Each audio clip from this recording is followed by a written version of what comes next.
2 కాస్త 4 అయింది అంటే 2 రెండ్ల 4, 8 రెండ్ల 16. Answer right most non zero digit. Answer right most non zero digit ఎంత ఉండాలి? 6 ఉండాలి. ఇక్కడ 4 ఉంది, ఇక్కడ 2 ఉంది, ఇక్కడ 2 ఉంది. కాబట్టి ఈ క్వశ్చన్కి ఆన్సర్ ఎంత? Option A. క్వశ్చన్కి ఆన్సర్ ఎంత? Option A. Are you all with me? Now ఇక్కడ చూద్దాం.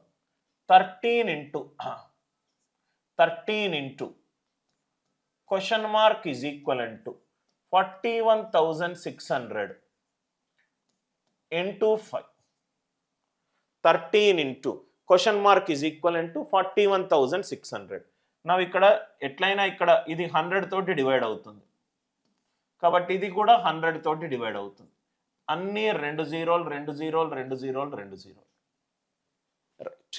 నవ్ కొన్ని ఆప్షన్లు మనం తీసేద్దాం. క్వశ్చన్ చూడంగానే 15,000 తప్పు, 16,500 తప్పు. క్వశ్చన్ మార్క్ బదులు 15,000 పెట్టుకుంటే 15,000 3 తోటి డివైడ్ అవుతుంది. ఇది 3 తోటి డివైడ్ అవుతుంది. 41,600 4 + 1 5, 5 + 6 11, 3 తోటి డివైడ్ కావట్లేదు. 5 కూడా 3 తో డివైడ్ కావట్లేదు. అంటే ఆన్సర్ ఖచ్చితంగా 5 తోటి డివైడ్ కాదు. 15,000 అనేది 5 తోటి డివైడ్ అవుతుంది, 3 తోటి డివైడ్ అవుతుంది. సారీ, 16,500 అనేది కూడా 3 తోటి డివైడ్ అవుతుంది. ఇది కాదు, ఇది కాదు. రైట్. 14,500 ఎందుకు అవుతుంది సార్? 14,500 అంటే 5 into 29. ఇది 29 తోటి డివైడ్ అవుతుంది, ఇది 29 తో డివైడ్ కాదు. కాబట్టి ఈ క్వశ్చన్కి ఆన్సర్ ఎంత? 16,000.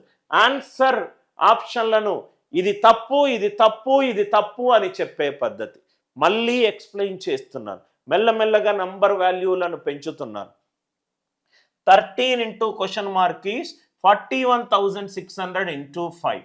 ఫస్ట్ థింగ్, క్వశ్చన్ చూడంగానే 15,000 తప్పు, 16,500 తప్పు. సార్ ఎందుకు సార్ తప్పు? 15,000 అనేది 3 తోటి డివైడ్ అవుతుంది. లెఫ్ట్ హ్యాండ్ సైడ్ 3 తో డివైడ్ అయినప్పుడు రైట్ హ్యాండ్ సైడ్ 3 తో డివైడ్ అవ్వాలి. ఇది కాట్లేదు, ఇది కాట్లేదు. అంటే 16,500 కూడా 3 తో డివైడ్ అవుతుంది, అది కూడా కాట్లేదు. ఆప్షన్ ఏ పోయింది, ఆప్షన్ బి పోయింది. 14,500 అది 29 తోటి డివైడ్ అవుతుంది.